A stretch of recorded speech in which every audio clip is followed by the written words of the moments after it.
Hello friends, કેમ છો? મજામાં ને? તો આજે હું તમને તપકીરનો હલવો બનાવતા શીખવાડીશ. તપકીરના હલવા માટેની જે સામગ્રી છે એ હું તમને બતાવી.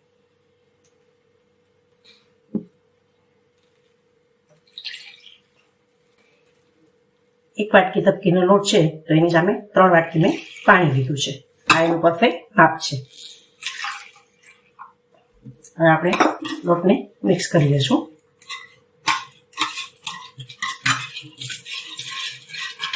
હવે આપણે એને ગેસ ઉપર ગરમ કરવા મૂકી દીધું છે. હવે એક જ સરખું હલાવવાનું છે. એટલે થોડું ઘટ થશે, એક સરખું હલાવવાનું છે. થોડું ઘટ થશે એમાં એટલે પછી આપણે એમાં ખાંડ નાખશું. પેલો કલર છે કલર એડ કરી દઈશું અને પછી છેલ્લે એમાં ઘી એડ કરતા જશું આપણે. હવે આપ જોઈ શકો છો કે આ ઘટ થવા આવ્યું છે. તો હવે આપણે એમાં ખાંડ એડ કરીશું. અને મેં 1 વાટકી તપકીરનો લોટ હતો એટલે 1 વાટકી જ ખાંડ લીધી છે. જો વધારે જે ગળ્યું ખાતા હોય તો એડ કરી શકે છે વધારે ખાંડ. થોડું રોઝ એસન્સ નાખ્યું છે મેં એમાં.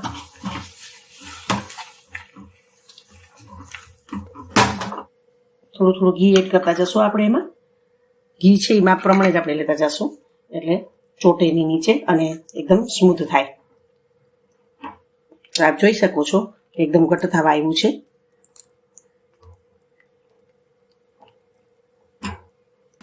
હા, તો આપ જોઈ શકો છો કે હલવો થઈ ગયું છે. એકદમ સરસ ઘી ઉપર આવી ગયું છે.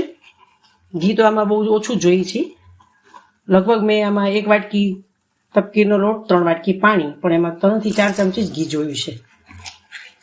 ખૂબ ઝડપથી બની જતો આ હલવો. ખાવામાં પણ સ્વાદિષ્ટ છે, ગુણની રીતે પણ ઠંડકનો ગુણ છે અને ફરાળમાં પણ કામ આવે છે. તો બની ગયું છે આ તપકીરનો હલવો. હવે આપણે એના ઉપર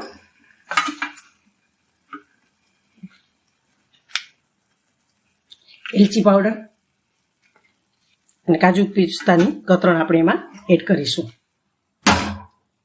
થોડુંક રોઝ એસન્સ એમાં નાખીશું જેથી એની રોઝની ફ્લેવર આવે.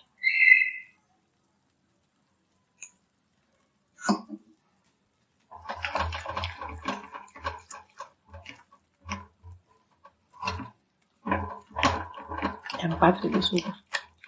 આપ જોઈ શકો છો તપકીરનો હલવો તૈયાર છે. મેં ઘીથી થાળીને ગ્રીસ કરીને રાખી હતી એમાં હવે આપણે પાથરી લઈશું.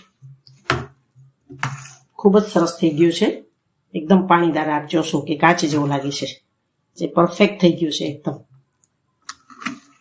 તો આપ પણ જરૂર ઘરે ટ્રાય કરશો. હવે આના ઉપર આપણે બદામ પિસ્તાની કતરણ એડ કરી દઈશું. થશે પછી આપણે એના પીસ પાડી લઈશું. કાજુ પિસ્તા બદામની કતરણ આપણે એમાં પાથરી લીધી છે, જેને આપણે થોડી દબાવી લઈશું એટલે પીસ પાડી ત્યારે નીકળી ન જાય.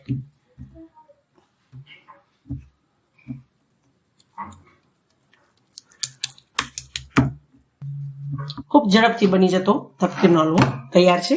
આપ પણ ઘરે ચોક્કસ કોશિશ કરશો અને કેવો બન્યો છે એ મને કોમેન્ટ બોક્સમાં જરૂરથી લખી જણાવશો અને સબસ્ક્રાઇબ કરશો. Thank you.